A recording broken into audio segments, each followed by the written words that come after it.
Many of the worst things in life to hear can be spoken in 3 words. You are fired. I'm leaving you. You are guilty. She is dead. It's a miscarriage. You have cancer. My mom was diagnosed with breast cancer. My mom was diagnosed with breast cancer. I was diagnosed with breast cancer. When a parent gets a significant illness that can be life-threatening, then it's threatening, scary stuff. The American Cancer Society estimates that there will be an average of 1.4 million new cancer cases in the United States alone each year. 18.3% of adults with cancer will have children, leaving an estimated 2.85 million American children under 18 with a cancerous parent. Parents will disappear, and it makes us feel very out of control. It is said that when someone has cancer, the whole family and everyone who loves him or her does too. Cancer affects children even before it is an openly discussed topic in the family. Children are oftentimes able to detect the anxiety in the actions and conversations of their parents and become anxious and hurt themselves. Anxious for the well-being of their parents and hurt from knowing secrets are being kept from them. They were a little upset at me the first few days when we didn't tell them right away, but we wanted the official diagnosis. They might say, like, she didn't tell us first and she was hiding it from us, and so I think that was the only time that they felt a little like, why didn't you tell us right away? But the pain doesn't stop after being told the news.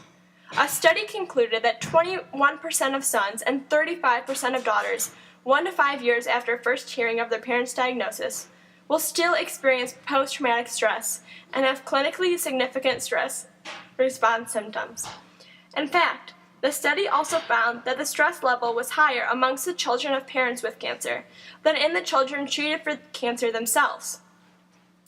A common initial concern adolescents face after finding out that their parent has cancer is whether the cancer is genetic and if they'll get it.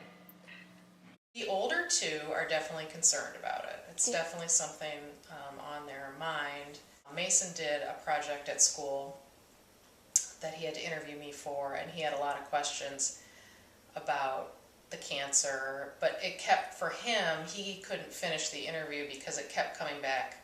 It was supposed to be about me, and he kept turning the interview into about, am I going to get it, am I going to get it, am I going to get it? He got really concerned about that. I have to be honest and say, you have a mother who had it, you do have an increased chance, which is a horrible thing to have to tell your kids. No perfect time at all to tell them this. They were pretty hysterical at first. They all started crying. I just promised them that I was going to be okay and that we were just going to get through this.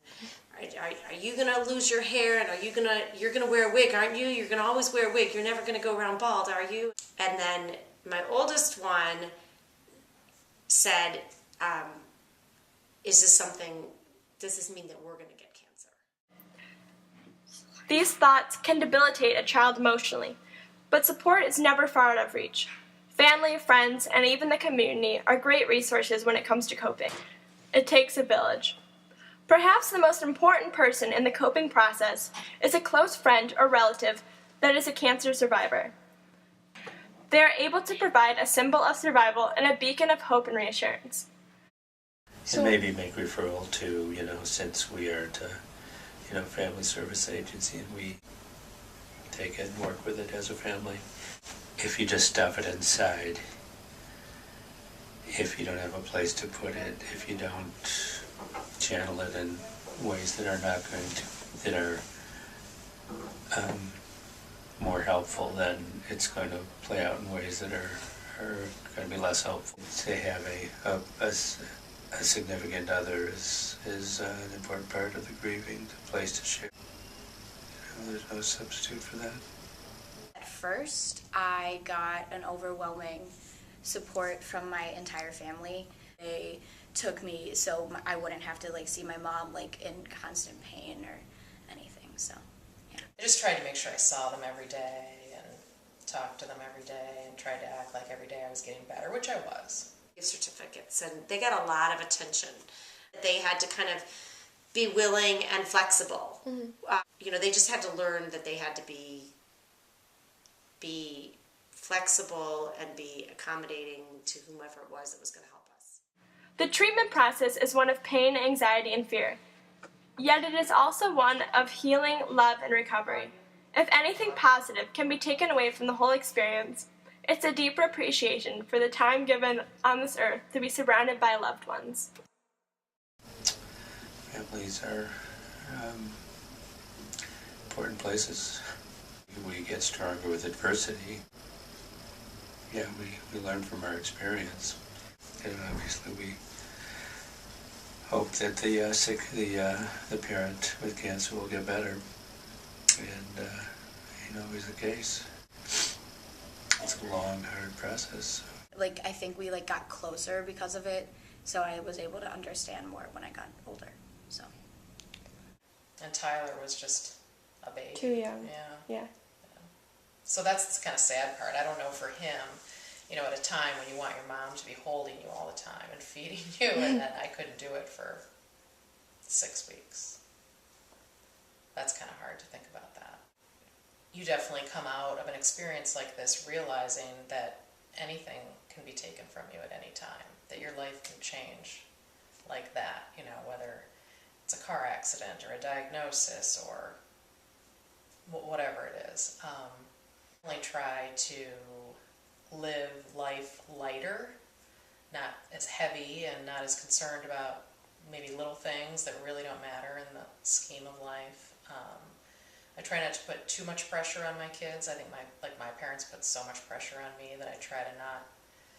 I always think, oh my God, I've got another year that I get to live, you know, and now my kid's 10.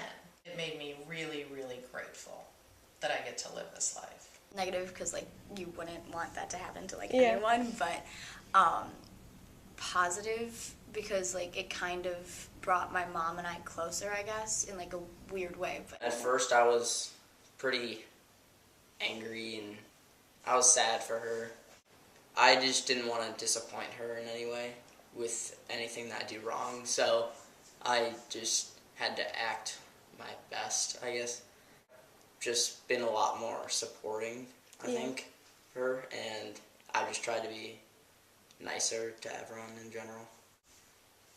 If like my mom can do it, then like other people can do it and other people can beat this disease. A very endearing process for them because they really helped take care of me, and they all kind of embraced the situation in their own way, but it was very, very loving, very caring.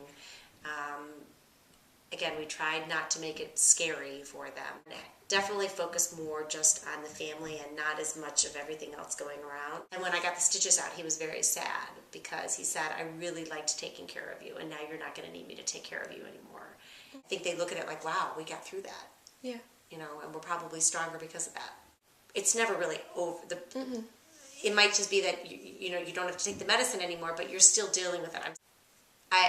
That there are going to be moments on the journey that are going to be kind of a surprise in a positive way, and that unexpected joy. And that's a great feeling to know that you can find something positive out of such a rotten situation. I wouldn't wish this on anybody.